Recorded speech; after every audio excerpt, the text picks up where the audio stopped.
Brad, we are back on the weekend. I'm going to go on vacation. So, unless something crazy happens, I don't think we're going to record, but I'm going to bring my microphone anyways, just in There you go. case we need it. So you But mean when Buster Posey announces he's coming unretires. out of retirement, then you're ready to go? Yeah. Wow. I think that might break Giants internet if that were to happen. I think so. Yeah. Poor Giants Joey Bart. Twitter. He would be sad. I mean, he's doing so well to start his starter career. Yeah. And so so this will be our show for the week, unless something crazy happens and we do like an emergency podcast. But I just want to, before we get into our show, I want to mention, so you can kind of close your eyes with this one, Brad, but we launched the Red and Gold Standard podcast. The audio version is in our new BSPN Bay Area Sports Podcasting Network feed.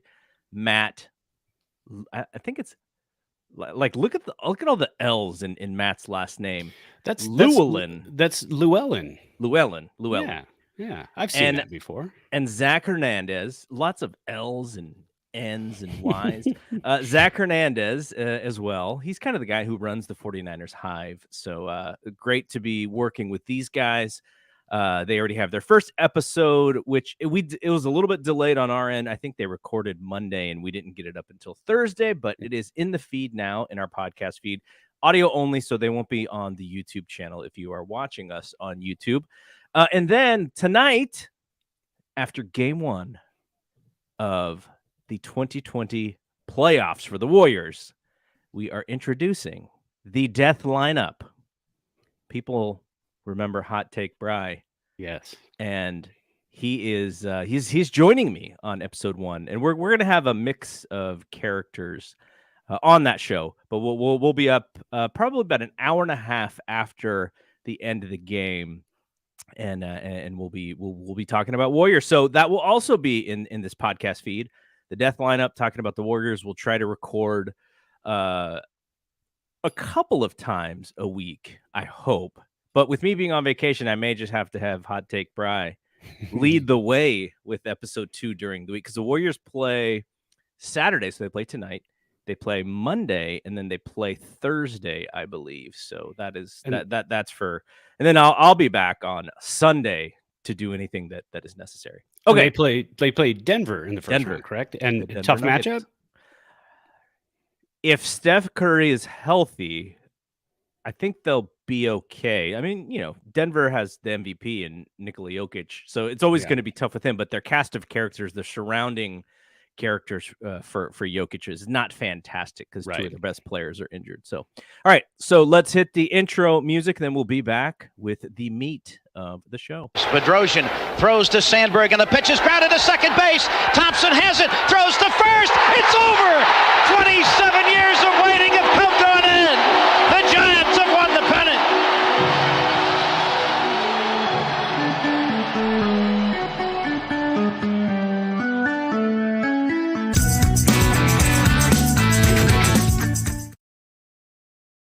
All right, Brad. So you were at the Fresno game. Sacramento River Cats were in town. Why do I want to call them the Grizzlies? because for so many years in our youth and our growing up, very early on, they were the Phoenix Firebirds. Yes. I mean, that was our AAA team, right? And then they moved to Fresno and became the Fresno Grizzlies for a very long time. And they've only been in Sacramento. I'm probably going to blow this up. 7 years, 8 years. Yeah, I don't know. It's probably been longer than that, but time passes so oddly when you're old and have teenagers and you don't know what's going on half the time. So speaking of the family here, there we go. The family to the game. Yeah. Y'all were decked out. I love the San Jose State sweatshirt in the midst of the Giants gear there. Yeah, that's the youngin. She likes to wear my sweatshirts to school because the style is oversized sweatshirts at that age. So Wow. they often raid my closet. The other day, the older one wore my very oversized Van Halen sweatshirt to school, so that was pretty awesome. But yeah, we had a great time. I mean, the weather was Reno spring, which it is. It is one day it could be 80, and 2 days later it could be 42. And I think by the time the sun went down, it was about 50 degrees, but with the wind blowing, it felt like in the mid 40s. It was cold, but there were probably, I'd say there were probably about 3 or 4 thousand people there. Pretty good for AAA game. And a lot of Giants fans, of course. And then behind us, we had a row of Dodger fans Uh-oh. that all they wanted to do was see the Aces win. Which is odd because when I go to Aces games and Sacramento's not in town, I'm an Aces fan because that's our Yes. local team and we support Yes. them. So yeah, overall it was a great game. Junior Marte came in to close it out. The Giants or the River Cats had a 2-0 lead in the 8th, and he then gave up a walk and a bomb, and then we're tied 2-2. And then Sacramento, Vossler led off with a triple. Then he scored on a wild pitch, and then we got a solo shot. So then the River Cats are up 4-2. Then Marte comes back in and gets 2 quick outs. I go, oh, they're going to let him close this game out.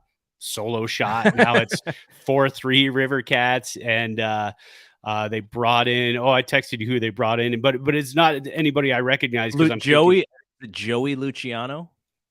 Yes, correct. Joey Luciano. And I was expecting, at that point, and I hadn't looked to see if these guys had pitched, in the last couple of days, but Kervin Castro or Santos. I was looking to see one of those 2 guys coming to close it out because I thought, let's get this, it's cold. It's now, 8:45, almost 9:00 at night. Let's close this thing out. Let's not go to extras. So I think he gave up a double and then balked the runner to third.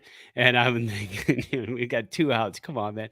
Then a deep fly ball to the warning track, and Aces Ballpark, which is now called Greater Nevada Field. People forget we're about 3,500, 4,000 feet up. No, actually, I think we're higher than that. We might be around 4,500 at that area. So the ball travels well. We're at a higher altitude. It's dry. It was a very windy night. The wind was blowing out. So left center field is about 410. By the way, I screwed it up. Yeah. Joey Marciano, not Luciano. Yeah, you can only have one bad. Luciano in your organization. And when he's your top prospect, you can't have any others. You don't want to confuse that. Right center field is 424.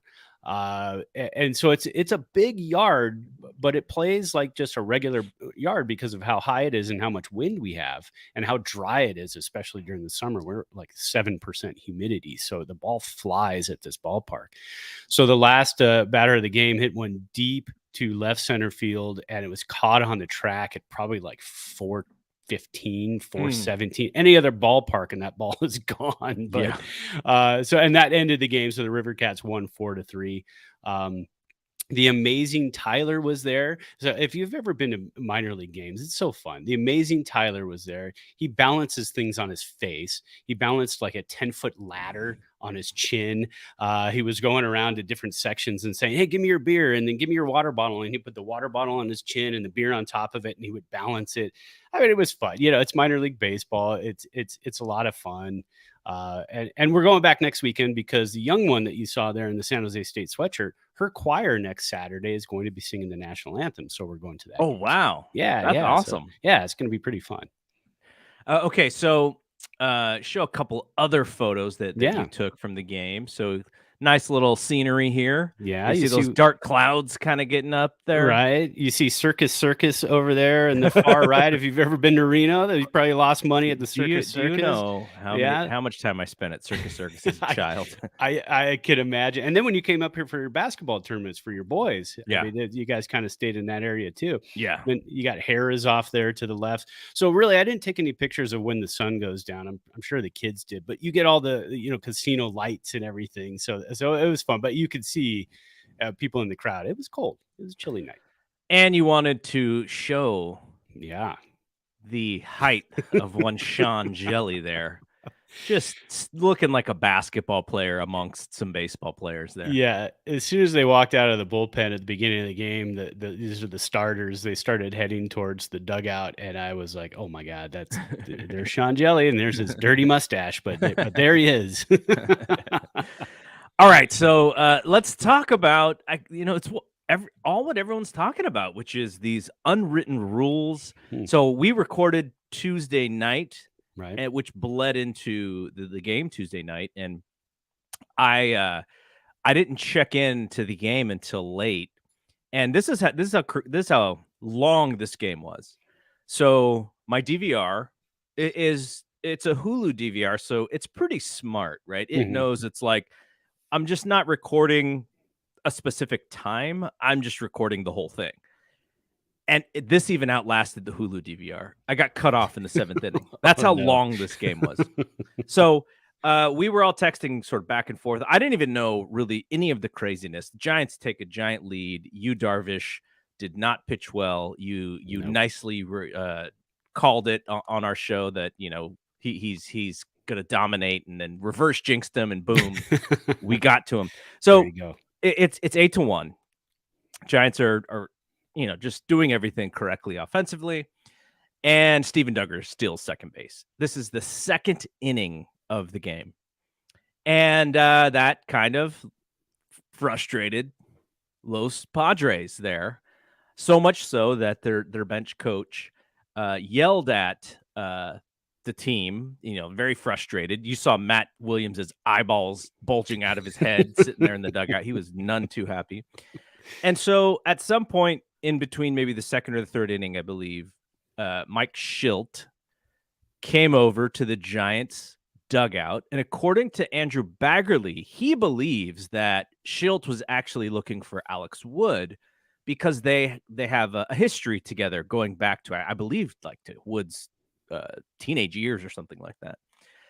And so Giants first base coach Antoine Richardson said, excuse me, can I help you? And I'm sure he knew, this wasn't going to be a nice conversation. Yeah. His assumption was that Shildt was not happy about the stolen base, and he's staring into the dugout. Right. And so they have a little bit of a conversation. Kapler comes out to protect his guy. And Richardson gets run from this conversation. And supposedly Shildt told Kapler, you need to control this MF. And so that really upset the Giants. Now, after the game, Richardson called a press conference, or the Giants called a press conference so he could sort of talk about the situation. And he thought that there were some racial undertones to the language. He did not call Shildt a racist in any way, but he said the language used in this situation had racist undertones. And Lamont Wade Jr. said it was the word control. That was the trigger word in that situation. So the next day they had a little hubbub, and they sort of explained it out. But it was so interesting to me because it seemed like the reason for this little semi-press conference interview on the field was to maybe take some pressure off of Shildt rather than for him to say, hey guys, I was way off. I completely get why this was frustrating for Richardson. He unfairly got run when I was the one that said this stuff and I didn't get kicked out of the game. And this is a hard conversation to have because we were not there. You only can base it off of what was reported.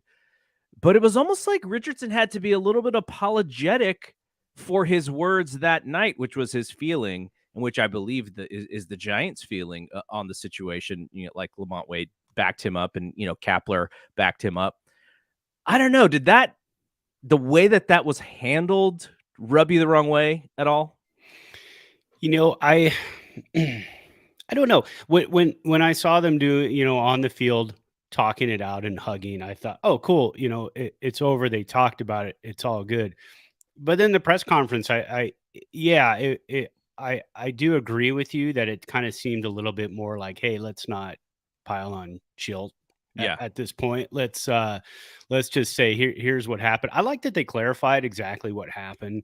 And like Kapler said too, he's 100% behind Richardson. If that's how Richardson felt at the moment, then he is 100% behind him and validating that, which I agree with too, because again, I've never been in that situation. I can only have compassion. I can only listen and understand.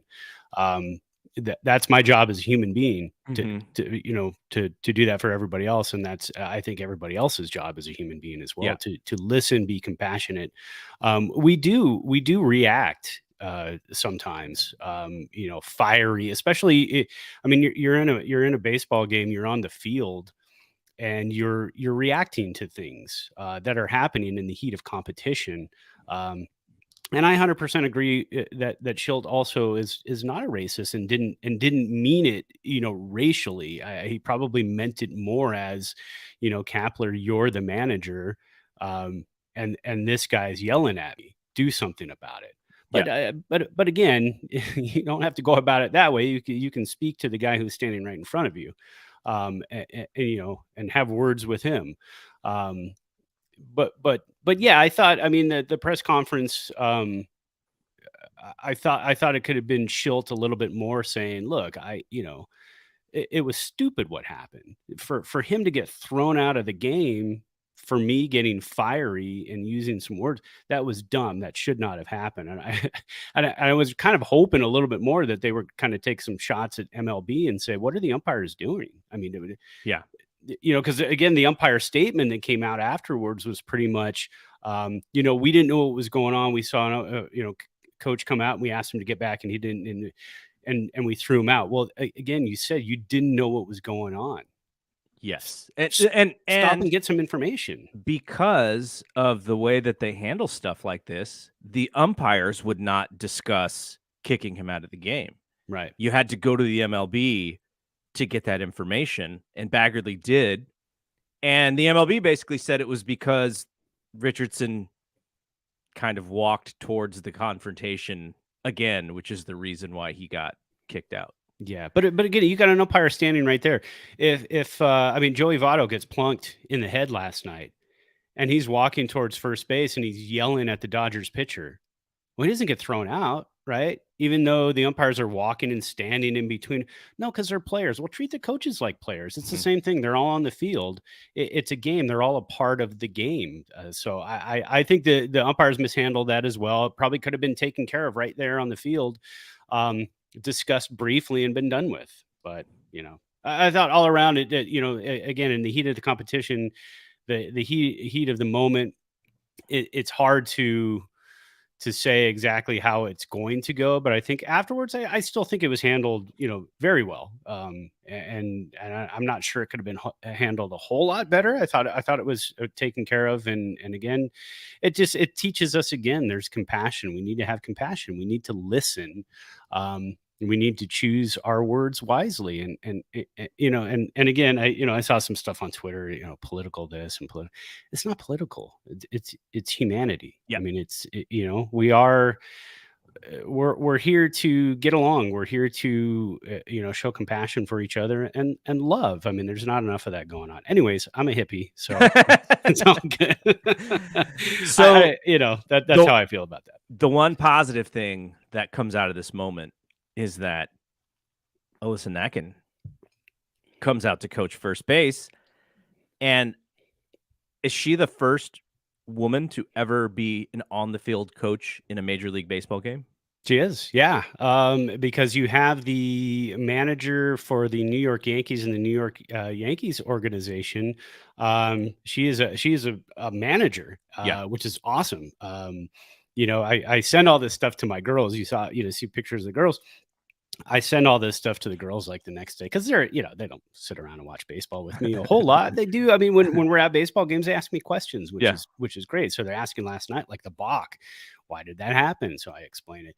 But I send that to them and they're like, oh, that's so cool. That's so awesome. Because the hopes are that when they're older, when they're in their 20s and 30s, that this is kind of normal. Yeah. I mean, that you'll see women in the dugout. Maybe you'll see women players. I mean, that, female players would be so cool, because baseball is one of the sports that's very inclusive. It's not, it's not a sport that like football, where it's like, this ridiculous amount of testosterone and but who's to say? I mean, you could have a woman playing football as well. I don't see why not. But women playing baseball, I mean, we've seen it before. There's some women that throw 80s and 90s. I mean, well, why not? Let's do this. It's way past overdue. Okay, so then we fast forward to, was it the 6th inning when Dubon's bunt happened? That was I want to say that was the 7th. Yeah, it might have been the 6th. The Okay, 6th so or the 7th. Yeah, Giants are up 10 runs at this Mhm. point. And Mauricio Dubon drag bunts his way. Oh, they're only up by 9 at that point. Oh, okay, 9. Mauricio Dubon drag bunts his way into a base hit, which now sets off all of these conversations about the unwritten rules of baseball. And you and I, because of how much we played into our adulthood at a competitive level, I think we provide a pretty interesting perspective, because those unwritten rules aren't just major league rules. Those unwritten rules are taught to you all the way from little league through high school, college, and they're not defined. We don't know exactly what's right and what's wrong. Or when is it right or wrong? They seem to be established from old-timey time frames from the beginning, when baseball was a lot different than it is now, when the world was a lot different than it is now. So while I was completely fine with the Duggar stolen base, 2nd inning, the teams can come back from, you got a whole game left to play. If the Padres aren't covering, correctly, and you can take advantage and you can continue to score, I'm completely fine with that. I had a little bit more of an issue with the Dubon bunt, and I'll give my reasoning, and then you can come in with your thoughts on it. Yeah. So I tried to put myself in his shoes. Now, we pick on him a little bit because he makes goofy mistakes. He's a young guy, but we also root really hard for him because we want him to be a really good player.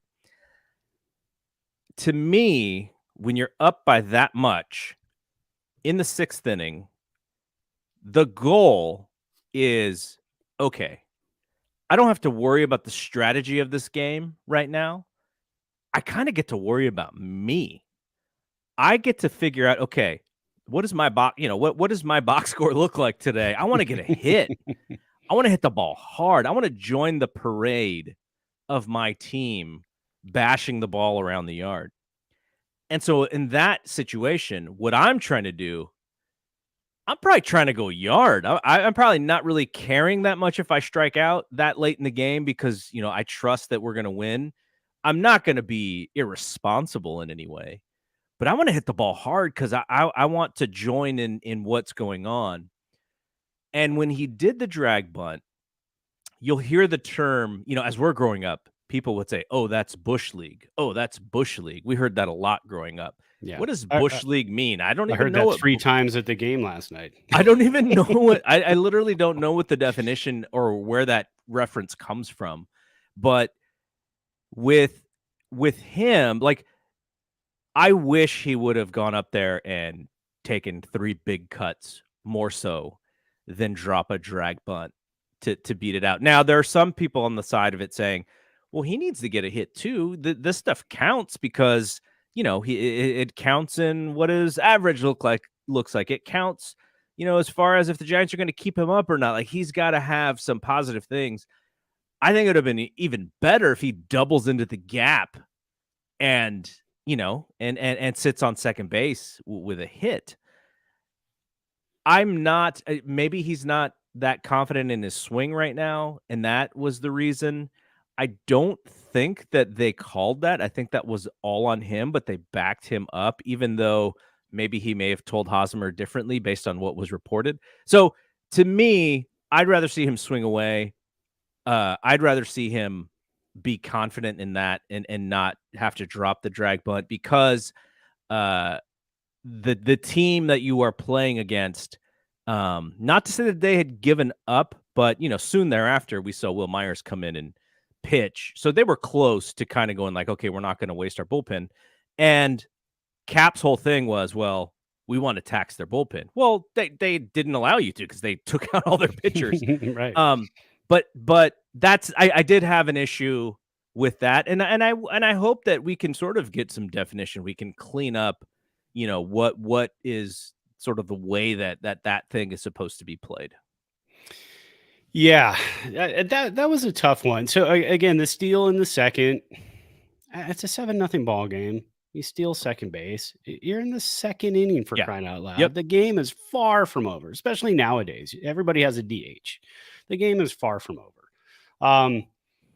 The bunt, when I first saw it, again, like you said too, because of our youth, because of the way we grew up, when I first saw that, I was like, ooh, what's going on here? I mean, the 9-run lead in the 6th inning. But then I started thinking, well, it's only the 6th inning. And I'm going to play off of you. So I was not a power hitter at all. I hit 0 home runs in my career, and I played until I was almost 30 years old. And I had some in the park home runs, but I've never hit the ball over a fence. I don't care what ballpark I played in, Little League all the way through semi-pro, never hit the ball over the fence. I was the get on base guy. Yeah. Prided myself on, I'm going to get on base. I don't care how I'm going to do it. In that game, Giants are up by 9. It's the 6th inning. You still have a pitcher on the mound, not Will Myers. You still have a pitcher on the mound. Mauricio Dubon's job still at that point is to get on base. He got on base. I don't have a problem with it. And here's where we run into the differences. So you say one thing, I say another. Mm-hmm. The unwritten rules are ridiculously subjective. There is and that's why they're called unwritten. They're very personal. It's how do you feel about what just happened? You can sort of make them up the way that you want, because you just say they're unwritten. You could poll all the players from both dugouts, and you're going to get it split 50-50 on how they felt about that. Well, and also because, I mean, that's not fair, because you have half the team, half of those players are on the team that did it. Half of the players are on the team that it happened to. Mm-hmm. But if you went around the majors, and maybe did an age range pool, okay, all the guys who are in the minors and up, who are between the ages of 18 and 23, what do you think about it? Okay, all the guys who are 27 to 40, what do you think about it? And it's going to be one way or the other. And again, I think it's because we're growing into that generation now of the unwritten rules are a little silly. Pimping home runs 10 years ago would get you a fastball in your head, or the next guy a fastball in his head. Nowadays, Shohei Ohtani had a fantastic bat flip last night. I absolutely loved it. He hit the ball. He just kind of started walking a couple steps, watching, and then just flipped the bat. You did that a couple of years ago, and you would absolutely get one in your ear hole. So the game is definitely changing. I liked Kapler's explanation of it after the game. I understand that. And, some of the talk is like, well, now he's tipped his hand as to what it is that they're going to be doing. It's like, well, it's still baseball. You got to stop it. And if it happens to the Giants, you got to bunt her up and you're down by 9 runs. Well, guess what? That guy might bunt. So be ready for it. And it helps your defense too. Your defense stays sharp. Everybody stays sharp. You're still on the field. You're still playing the game. If the Padres didn't want to play the game anymore, I wish Bob Melvin would have walked over to Gabe Kapler in the 6th inning and said, you know what? We quit. We're going to go ahead and go home. We're not going to do this anymore. We're down by, we're down by 9 runs and before you bunt and try to continue to run it up, we quit. Let's go home. No, you're still on the field. You're still playing the game. Yeah. Play. They still shifted, right? Like they were still shifting. They were still moving outfielders. Yeah. The catcher was still calling pitches. So I get it from that perspective. Now, sure. The part of this scenario is what you just said, the hitting of players. I've gotten hit on purpose before. It's not yeah. fun. It is very much a machismo thing. And then how do you sell it when you get hit? Oh, you sell it like it doesn't hurt, even if it does hurt, Yeah. and you walk down to first, and it's a machismo thing again. That part of the game should not exist. Pitchers do not bat anymore, so they cannot take if you're a pitcher and you drill somebody, well, you're off scot-free because you don't bat, and your teammate is the one that's going to get drilled instead because of what you did. Now, some people say, "Oh, he's just doing what was told or whatever, or what the team wants him to do." That part of the game is way too old-fashioned for me. Yeah. Needs to be eliminated. And I'm very interested to see how teams play the Giants, because if this is Giants-Dodgers and the Giants are up 9-1 and Dubon bunts, just because of the rivalry, there may be even more frustration. But it also is going to happen on the flip side, right? Would the Giants do that against Bumgarner, knowing who Bumgarner is? Probably not. But you know what? I actually do think they will, because Kapler is very straightforward. This is what we're doing. And you and I talked about it too. Now, does that, say that's game 3 of the series. Yeah, he's talking about winning the series. He wants to extend these bullpens and win the series. Yeah, so that's why in game 2, he's like, I want to tax this bullpen, because guess what? We play in just over 12 hours from now. Again, at 12:45 the next day, we have Logan Webb on the mound, so our bullpen is probably going to be okay. They had Sean Manaea on the mound the next day, so and he's good. He has a good track record against these Giants hitters. So they thought, well, let's make it interesting and let's see some arms. And then that way, if we do have to see some arms just over 12 hours from now, we see them. And I love that strategy. Totally get it. And if that's the way baseball is going, I think that's awesome. That's another wrinkle in the chess match strategy that baseball is. And I'm all for it.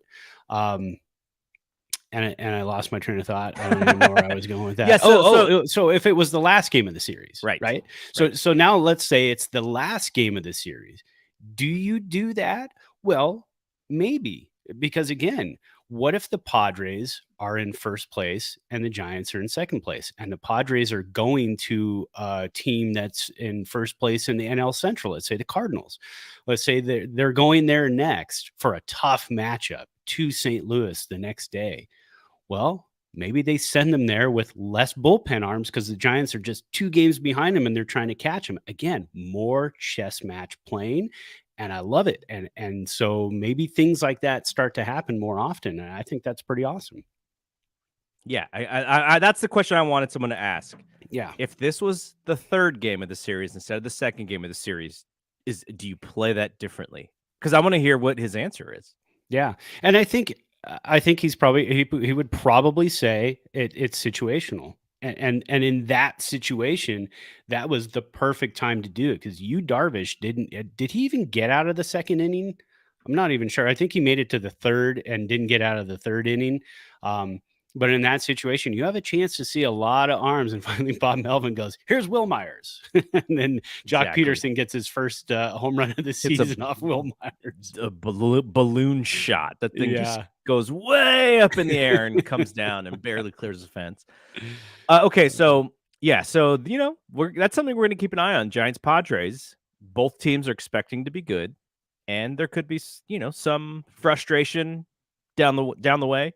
But it's something we will keep an eye on. Now, the game that you talked about the next day game, I love it because I can just throw it on in the background while I'm working. Logan Webb, the ace, he goes 8 innings. He's the first starting pitcher in 2022 to finish the 8th inning.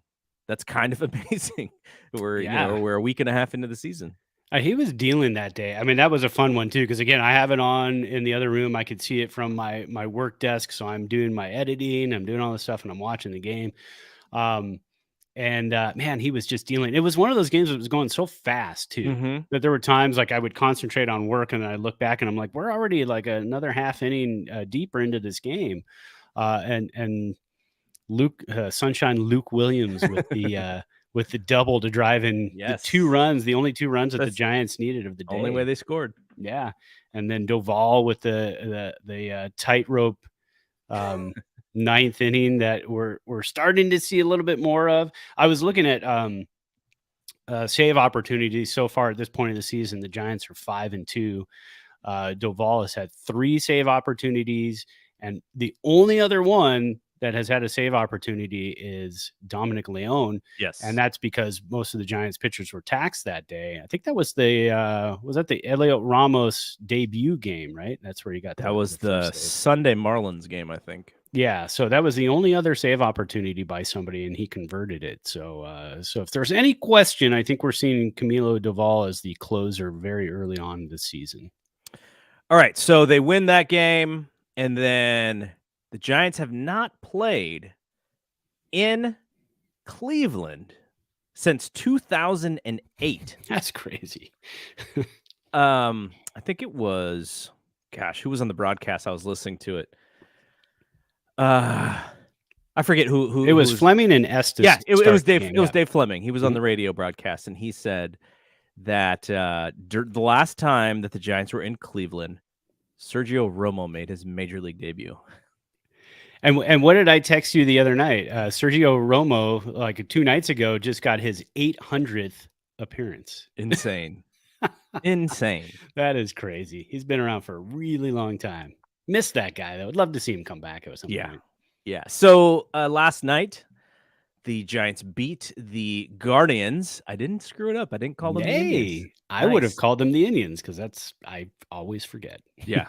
The Guardian, they beat them 4-1. Now, when, Carlos Rodon was maybe not as great as Logan Webb, but he was really dang close. He goes, I think he pitched through the 7th, 1 run, I think only 3 hits. Let me see what his line was. 2 hits, 7 innings, 2 hits, 1 run, 2 walks, 9 strikeouts. So he has been even better than advertised for the Giants through the first 2 starts of the season. Yeah. He throws that rising fastball high in the zone. He's got the breaking ball and really doesn't need anything else. I imagine as the season wears on, he'll probably need to throw a third pitch more so than he's doing now. But yeah, just on fire. Giants got to Zach Plesac a little bit, not a ton, but a little bit. And it started off with a Brandon Crawford solo jack. So it's nice to see Crawford get something going there. He's been struggling a little bit. Then in the 6th, we saw Jock hit a home run off of a real pitcher for the first time this season. You talk about a swing where he gets everything into his swing. Yeah. Like even his follow through is fierce. That's the definition of light tower power, right? I mean, 410, 106.1 miles per hour off the bat. And then the Indians. I just gave myself there you go. Credit. There you did it. I gave myself credit for calling them the Guardians. Franmil Reyes singled to score Jose Ramirez. How fun is it to watch Jose Ramirez hit a baseball? You know what? And I've been a fan of that dude since the beginning because when he first burst onto the scene, every fantasy team I had, I grabbed him. And then in any keeper league, I kept him. I tried to trade for him if I didn't have him. He is one of the most fun, exciting players in Major League Baseball. And when they were talking about possibly getting rid of him and then the Padres were in the mix, I got really, really nervous because he is such a stud ball player. You texted me yesterday and said, how many home runs does he get this series? I said, hopefully 0, but probably 2. And then, I'm at the game last night and you go, Jose Ramirez hit a double. And I was like, yeah, he's going to get his hits this series. But you got to let him get his hits when there's nobody on base. Yeah. And as long as they're not rally starters, then that's going to be good. But, because this Guardians team, they can hit. Yes. And they've got up and down the lineup. They got, little Stevie Kwan, right? That dude. Yes. Again, So if people don't know, I think you know this. My American League secret love team has always been the Indians / Guardians, ever since like the mid '80s, early '80s. Major League. Yeah, and family from Ohio, so it's always Okay. kind of been like I like the tribe, and I like the Guardians very secretly. And this is a fun team, and the AL Central is kind of, eh. I mean, it's kind of a fight. There's a lot of teams that could do something. The White Sox, I know, are the favorites, but the Guardians could absolutely put up a fight. And you've got Tito Francona there as the manager. So this is a very tough start to a long kind of central East Coast trip for the Giants, and to get that W last night was huge. I mean, I kept watching, kept looking at the phone, and I'm at the baseball game, and I'm looking at the scores, and I'm looking at everything else, and I'm like, man, that 4-1 lead is nice, but be nice to get a bigger lead and then close this thing out. Well, it was 4-1 because in the top of the 8th, Joey Bart hit a hanging curveball, or I don't know if this might have been a slider.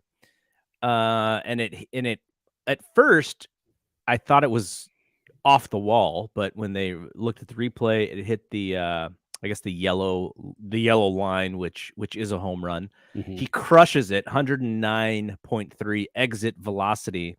Now, we had a conversation about Bart because when we were talking to Roger Munter a couple of weeks ago, we were saying, how some prognosticators, some fans are down a little bit on Bart as a prospect.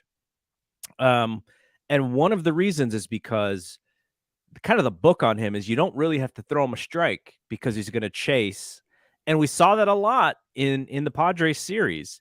They were not throwing him strikes, and he was chasing, and he was getting himself out. Now, some of that is just great pitching. Like, it's not only the fact that he's chasing it's good pitching on their end. But from the first 7 games, it looks like how they're pitching him is fastballs up because his eyes get big. And if they are out of the zone, he is swinging and missing, or breaking balls away and out of the strike zone. Anything that they throw that is in the strike zone, he seems to be crushing. So there's a little bit of a discipline thing there for him, and understanding, I guess, and Giants coaches are on top of this. I'm not saying anything that is like secret information. This is just my eye test, right? Yeah, I know. They're like, come on. They're like, oh, now we know how to pitch Bart. It's because I wanted to watch him so closely, so I've been paying a lot of attention to his at bats. If he can just bring his swing happy zone down an inch and not be so aggressive at that first pitch, second pitch breaking ball, they're going to have to come in, because we also saw that he's had some successful at bats where he does not chase, and he walks because they know that he can chase. So if he just lays off, he's going to get better pitches to hit. He's going to get on base because of that. And I think he'll have a much better offensive season, but we'll see, because still so early, 7 games in. They did have some confidence in him to DH when he was not catching. I think that was the Manea game. He that was DH'd against the lefty. So great stuff to watch. I love analyzing it like that too, because he's a young guy, and hopefully he'll be with us for a long time. So we'll be able to see how he grows and from this, from his rookie season. Well, and if he hits, let's say at the end of the season, if he were to hit 300 but strike out over 50% of his at-bats, would you be okay with that? Yes. That far down in the order, I would. Because that's what he's doing right now. Yeah. I mean, he's hitting 333, and he struck out 10 times in 18 at-bats. But he has walked 4 times. Yeah. So he is the absolute definition of what a 2022 baseball player is. You get the 3 true outcomes. You get strikeout, walk, or home run. And that's what you're getting with Bart, but he's hitting over 300s, and he hit a single last night too. So if he mixes in a single and some other extra base hits, He's going to have a phenomenal season. We keep talking about, the possibility of him being rookie of the year in the National League. And I think he's got a real shot at it with him and Seiya Suzuki probably going to be battling that out all along. We could have had Seiya Suzuki, by the way. Yeah, I know. That's the hard part too, is I keep looking and I'll look at the box scores and I'm flipping through them. And, I started doing, I did that this morning. I'm playing Road to the Show. I wake up, Saturday morning, I, kind of grab my coffee, start playing Road to the Show. And then I put in front of me also the Apple TV Plus, what do they call it? The highlight package that they do. It's like an hour and a half long. Yeah, just all the highlights. Yeah. Yeah. So I throw in the headphones and I'm listening to that while I'm watching. And then there's a Suzuki highlight. I'm like, God, he could have been in right field for us. He could have been roaming the outfield, left field, center field. I mean, he could have been playing any position for us. But that guy's a stud. He's gonna we used to grow. We grew up with a lot of players with those outcomes too. Mhm. Dave Kingman. Yes. Steve Balboni. You remember Bye Balboni? Oh man. Yeah, and those are the guys that would hit like 197 and then Pete hit Incaviglia. How's that for you? In Cav, that guy was one of those guys. The Giants had their own guy who actually had a halfway few decent seasons with the Brewers, but he was their guy for that. Rob Deere, yes, and Stormin Gorman Thomas. Speaking of Brewers, he was another one. Yeah. All the kids probably tuned out who are listening to this. Yeah. Who are these guys? Go look them up. Yeah. All right. So Giants are about to play here as of our recording about 3 hours. The podcast of this will be up before that game, but people may not listen until after that game is over. So we'll add this, which is from Evan Webeck. He says, interesting nuggets from Giants game notes. If Anthony DeSclafani can give the Giants his eighth straight start of two or fewer runs, they'll match the 2002 rotation for best start in franchise history for starting pitchers, and DeSclafani's career April ERA at 2.33 is 7th in MLB since 1920. So we were kind of crapping on his start from the other day, saying that it looked like second half disco rather than first half disco. Yeah. And he has an opportunity to give them yet another quality start today. And I would love to see it. I think, being able to have the confidence in your starting pitching that you can go Webb, Rodon, and Disco and go into the mid to late innings. Gosh, it takes such it makes your bullpen arms, it gives them a shot in the arm for when they need you need them later when you have such confidence in that pitching. And look, they could even, if they do continue to do this, they can get an extra day's rest and just throw a bullpen game because these guys will be so rested. So that's great. And then coming up with Wood on Sunday, and then get back to Alex Cobb. It was fun watching him throw. That's sort of the lost thing in that game Tuesday night was Cobb was striking guys out and throwing mid to high 90s as well. Looked really good. Okay, so the last thing here before we get out of here is the little minors recap that we're doing. We picked two players to follow pretty closely. You picked Hunter Bishop, who just got his first hit of the season, hitting a robust .59 on the season this year so far. He's about to turn it on. Don't worry. For the hitters, I chose Marco Luciano. He's hitting decently as well for the season. 316. I think he's got a bomb or two, but not. The team in general, the Eugene team is struggled a little bit. Mm-hmm. And on the pitching side, you chose the star of last night's game, Kyle Harrison. 5 innings, 2 hits, 1 walk. 9 strikeouts. So I'm reading from Roger Munter's our Giants newsletter, his Substack. He had mentioned the previous start, Harrison's first start of the season. The balls and strikes leaned a little too heavy to him missing the plate a lot. Mm-hmm. But this seemed like a much better night for Harrison. He walked the opening hitter of the night, missing high with a 3-2 fastball, but he was in the strike zone consistently from that point on. That leadoff walk, it's the only free pass he's issued so far. Staying in the strike zone was a big point of emphasis for Harrison this spring, and he's making big strides on that front so far. He himself has a 50% strikeout rate. He struck out 16 and only faced 32 batters. You picked a good one, man. Yeah. Well, and again, double A. So it's going to take a little high A. Oh, sorry, high A. So it's going to take him a little bit of time, but I think we'll see him in double A in not too long from now. I mean, you're looking at 9 innings, 16 strikeouts, and only 4 hits. If he continues to dominate like that, because I don't know if this is still the same, but growing up, we always heard double A was the place where you really honed your skills. That's why you saw a lot of guys actually make the jump, like Will Clark, double A to the majors. Robbie Thompson. Did Robbie Thompson even play in triple A before? I don't think so. I think right out of spring training, he made the squad and he never played in triple A, except there was a couple of moments where he got hurt and then he kind of rehabbed in triple A. But other than that, I think it was from double A straight up. And double A back in the day, Clinton, right? The Clinton Giants, I think was the double A club where Will Clark and Robbie Thompson played. But yeah, so that was, we used to always hear double A was the place where you hone your skill. Triple A was where you were a major leaguer, but you were in waiting to get your shot to come back up to fill in for somebody or whatever else.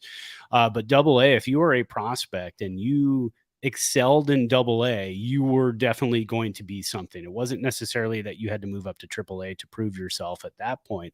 I don't think it goes like that anymore. I think if you're in double A and you're crushing the ball and you get up to triple A, you can show some struggles because you're facing guys. I mean, I was watching the radar gun last night at Reno Aces ballpark, and we're seeing 95 to 99. Yeah. And we're seeing breaking stuff that's like 84 to 90. So if you're not going to hit that stuff, then you're certainly not going to hit it when you get up to the majors. If you're not doing it in AAA, but Kyle Harrison. Just a quick thing here, because you were talking about how, when we're growing up, Will Clark gets drafted out of Mississippi State in 1985. He spends all of 289 plate appearances, not in single A, not in double A. He goes straight to triple A. Oh, geez. So it was AAA. So he did end up playing some AAA.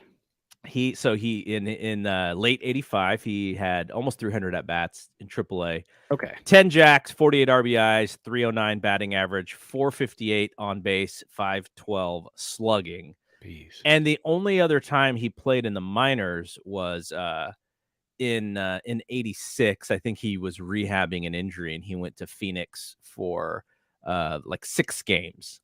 So for Thompson, we're talking about Thompson to Clark here. Yeah, that's right. Okay. So here's the thing. Sorry, I read this wrong.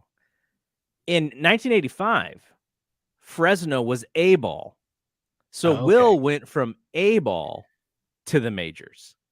Was it A ball? So skipped Clinton, because I believe Clinton was at the time the Giants double A. So he skipped that and went all straight up to the major.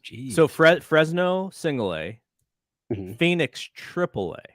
So he went from single A, then out of spring training, won the job and was on the Giants. So Robbie Thompson, you mentioned Robbie. It was actually Shreveport is the double A team. Shreveport. That's what Clinton, I think, was like rookie ball or something. Yeah, that was like rookie or low A. That's right. So Robbie Thompson, in 83, he plays at Fresno. In 84, he plays at Fresno. In 85, he plays the full season at Shreveport. So he skipped AAA. So out of spring training, he goes from double A to the big. So that's quite interesting. Do you know who Will Clark's manager was in Fresno in single A in 1985? Was it Dusty? Wendell Kim. Oh, Wendell was going to be my next one. Loved Wendell Kim. Fantastic third base coach. All right. So then, just quickly, we mentioned Bishop. He finally got a hit. Luciano finally got a hit. Harrison was a stud. And we go to Will Bednar, who had a much better second start. His fastball was back in the 94, 95 range. He didn't hit anybody like last time, and struck out the side in his final inning, which was the 4th. And he ended up with his box score was 4 innings, 2 hits, 1 run, 5 strikeouts. So he was back as one of their top, he was back as a top prospect guy that you would expect. So yeah, for sure. good to see both the starters now. Can wake up the bats a little bit. I know. Our buddy Arteaga at San Jose, hasn't really heated up yet. He's starting to pick it up a little bit. When it comes to the double A or the high A team, Santos is hitting 400. Palmares is hitting 154. Patrick Bailey's hitting 222 very early, of course. And then at double A, Will Wilson hit a home run as their only run for the double A team. But yeah, there's not really none of these guys are really hitting crazy well yet, as you saw last night. Lots of low batting averages so far. Well, and it's still early in the season. You're going to go to a lot of places like Reno, where it's just cold. I mean, you're playing on a very cold night.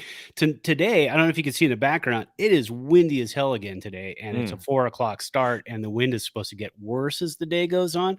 So it's going to be another one of those days where you just don't know what you're going to get. Elliot Ramos last night played left field. So it was great to see him. He's a spark plug on the base paths. I can tell you that. And I'm excited actually more so for when he comes up to watch his speed again.